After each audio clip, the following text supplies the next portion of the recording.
final de primeiro tempo na Série B do Campeonato Brasileiro, jogo que acontece no Jorge Ismael de Biasi, lá em Novo Horizonte. Por sinal, caiu um pé d'água gigantesco lá em Novo Horizonte e o time da casa Novo Horizontino perdendo. Os gols marcados por Chico e Gustavo Coutinho fez o segundo gol da equipe do Recife.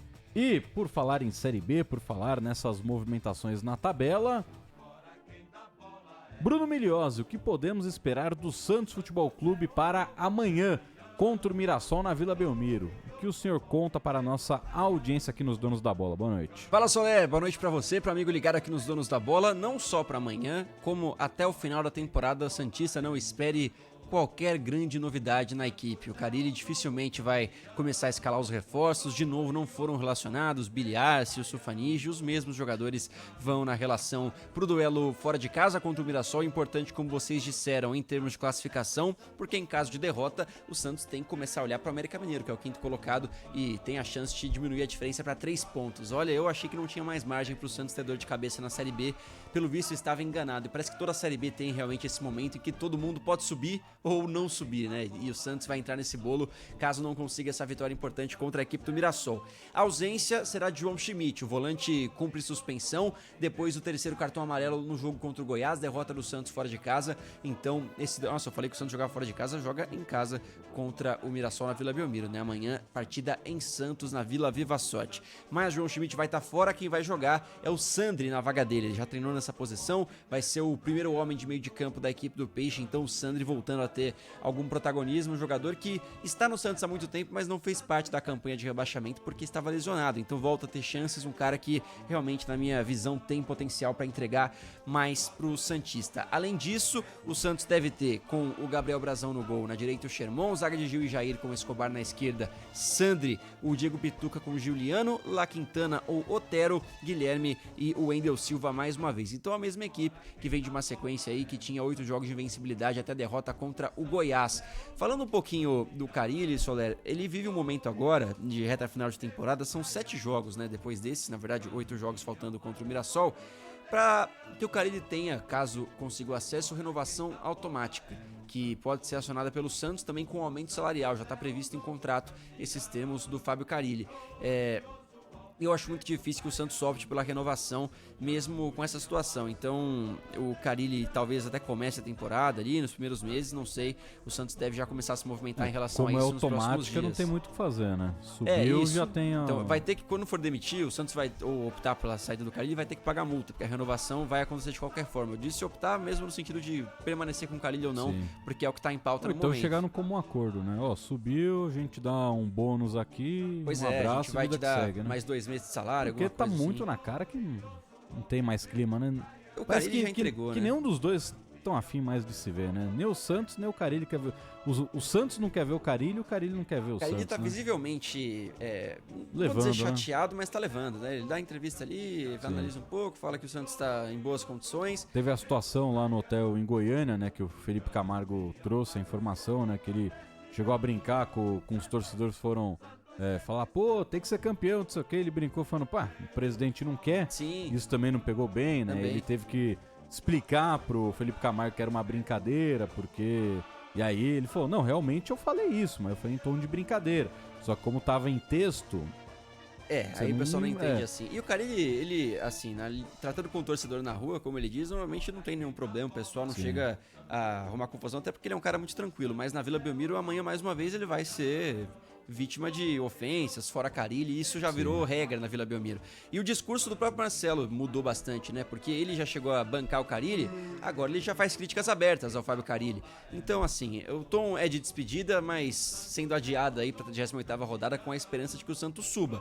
Mais uma situação alarmante que ainda pode acontecer em caso de derrota contra o Mirassol, pode antecipar essa história. O Santos vai ter que desembolsar essa multa antes, quem sabe, do que era o planejado, porque a pressão já é grande. Imagina uma derrota pro Mirassol, mais um joguinho sem pontuar. A questão é, se perde amanhã e o América ganha, tem que mandar o Carille embora, vai ter outra figura que o torcedor também não aguenta mais. Né? Mais um grande adepto, que é o Marcelo Fernandes. Exatamente, né? Marcelo Fernandes, que sempre está por lá. O Santos caiu com o Marcelo Fernandes. O apelido, né, que eu brinquei aqui, que há muito tempo é chamado pelos torcedores, mas o Marcelo Fernandes é um cara que tá há muito tempo no Santos e que, cara, pode ter que assumir essa bronca de novo. O Santos sempre tem ele como opção. Não só o Marcelo Fernandes tá meio queimado, Soler, como outras figuras ainda associadas ao rebaixamento, que eu não vejo futuro muito longo no Santos. Caso do Alexandre Galo, é outro cara que foi muito criticado nas últimas contratações e que o Santos não deve demorar a mexer, caso consiga aí ter um planejamento um pouco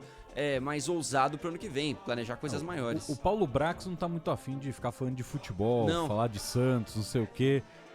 Inclusive, E eu acho que é mais um feeling, não é uma informação que eu vou falar agora, mas um feeling. Acho que ele não tá muito afim de ficar falando de futebol, porque ano que vem ele vai ter que pegar a direção de futebol. Porque o Galo não fica. É um caminho possível. Sim. O Paulo Brax vai permanecer no É Santos. porque ele chegou, né, pra ser um CEO, E chegou com muita gente. Ele então. trouxe mais uns 2 analistas de futebol, pessoal de direção. Então ele tá realmente tomando conta de uma parte que vai além do futebol. Mas já vendo a situação que o Galo vem sendo queimado desde o ano passado, ele já deve entender que daqui a pouco a bucha vem pra ele. Eu acho um ótimo palpite o seu, falando de ambiente do Santos. Porque o Brax é um cara do futebol, né? A gente não vai esquecer disso. É de vários clubes que ele fez esse trabalho. E o Galo realmente foi muito queimado e parou de aparecer também depois de algumas histórias. O Patrick foi a última delas. Na última entrevista coletiva contra o Novo Horizontino, que eu participei lá na Vila Belmiro, é isso, entra o pessoal da assessoria do Santos, evidentemente o Carille, aí foi um jogador com ele. O filho do Marcelo Teixeira. O filho do Marcelo Teixeira, e aí tava o Brax. Não tava o Galo. Não tava o Galo. O Galo, o último jogo que eu tava lá na Vila, ali debaixo das escadas da arquibancada em que fica a torcida jovem, geralmente o Brax acompanha o jogo de lá. E o Galo também estava por ali. No último jogo ele não estava por ali.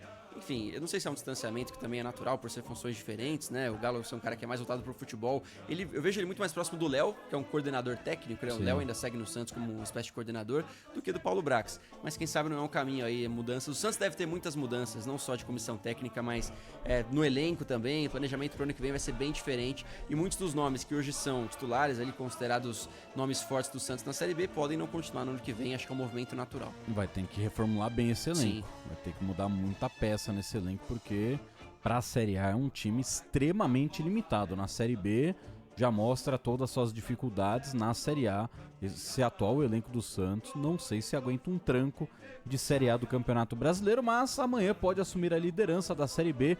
Nesse momento, né, intervalo de jogo, Novo Horizontino 0, Sport 2, gols de Chico e Gustavo Coutinho. Então amanhã, se o Santos vencer, assume a liderança e abre 2 pontos de vantagem para o Novo Horizontino, é claro, se terminar assim a partida entre Novo Horizontino e Sport. Mais alguma coisa do Peixão? O Santos é isso, né? A gente deu a informação Então dá ontem.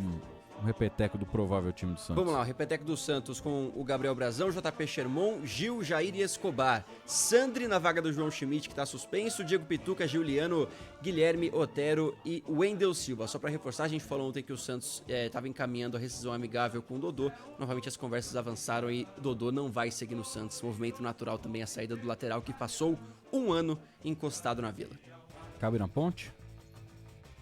Sempre cabe na ponte. Quase todo mundo cabe na ponte. Não tem nem o que falar, pô. Pode vir. Tá de portas abertas. O Moisés Lucarelli está de portas abertas para o Dodô. Inclusive também, se o Carille quiser mandar o Miguelito, que ele não usa, Miguelito. também pode vir o Miguelito, que ontem fez um golaço. Aliás, boa pergunta pro Carille amanhã, hein? Também, não só essa, vários nomes que podiam ser peças pra ele. Pior que amanhã ele vai vai escapar pela tangente, né? Fala, então, a gente gostaria de contar com o Miguelito nesse jogo importante, verdade. mas como ele está a serviço da seleção, ele tem que pensar na próxima rodada. Por que você como nunca ele vai usou o voltar Miguelito? fisicamente. Mas por que você nunca usou o Miguelito quando ele estava aqui? Pergunta irônica, né? Carille, o Santos tem interesse nesse jogador boliviano chamado Miguel? Boa. Boa. Hoje o Serginho é suficiente como reposição do Giuliano, né? Cara, todo respeito ao Serginho, a família do Serginho, mas era fraco na Série B pelo Palmeiras em 2013. 11 anos depois, não tem como ser melhor. Não né? tem explicação pro Miguelito não ter tido oportunidades. Não só pelos gols que ele fez nas eliminatórias, são 3 gols pela seleção boliviana nas últimas datas FIFA. Ele está empatado com Messi e Rodrigo Olha na isso, artilharia. ele é um dos artilheiros da data FIFA, das eliminatórias. Se não me engano, estão na terceira colocação empatados. Messi, Rodrigo e E Miguelito. gols importantes, né? Fazendo gols que pra Pô, Bolívia todo gol é derrubou a importante. invencibilidade da Colômbia nas eliminatórias. Isso, uma vitória muito importante. Então, assim, não tem explicação. O Carille não aproveitou o Miguelito, mas o Enzo Monteiro chegou a jogar um jogo da Série B, o centroavante, que também é boliviano da base do Santos, enfim. Só 2 jogadores da base foram utilizados na Série B, o JP Sherman e o Jair. Meio pra frente, quase ninguém. Cara, ele não é um grande adepto da Não. base, né? Não é. E tá no Santos. Não à toa, o Wesley Patati também Aliás, teve vida. por falar nisso, o zagueiro da Bolívia, o Hakim, ele é capitão da Bolívia e ele não joga na ponte. E é muito melhor que todos os zagueiros que estão na ponte. É impressionante. Mas ele é muito melhor lá em cima ou a nível Campinas? Não, eu acho que sem altitude ou com altitude ele é melhor que esses caras da ponte.